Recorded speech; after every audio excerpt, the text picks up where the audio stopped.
تازہ ترین ویڈیوز کے لیے چینل کو سبسکرائب کر کے بیل آئیکن اور آل نوٹیفیکیشن پر کلک کریں۔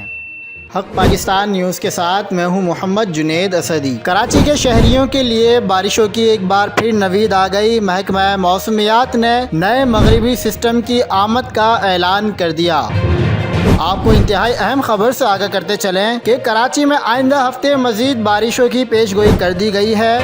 Director general Pakistan meteorological department سردار سرفراز نے کہا ہے کہ کراچی میں بارش کا سلسلہ ختم ہو گیا ہے، تاہم کراچی میں 4 یا 5 جنوری کو ہلکی بارش کا امکان ہے۔ سردار سرفراز نے بتایا ہے کہ بارش کا انحصار بلوچستان میں داخل ہونے والے سسٹم پر ہوگا۔ مغرب سے آنے والی ہوائیں 31 دسمبر سے بلوچستان میں داخل ہوں گی۔ ڈی جی میٹ نے کہا ہے کہ کراچی میں دن میں سردی کی شدت میں اضافہ نہیں ہوگا، جبکہ رات میں سردی کی شدت میں مزید اضافہ ہو جائے گا۔ سردار سرفراز نے شہریوں کو خبردار کرتے ہوئے کہا ہے کہ کراچی میں 10 جنوری کے بعد سردی کی لہر متوقع ہے۔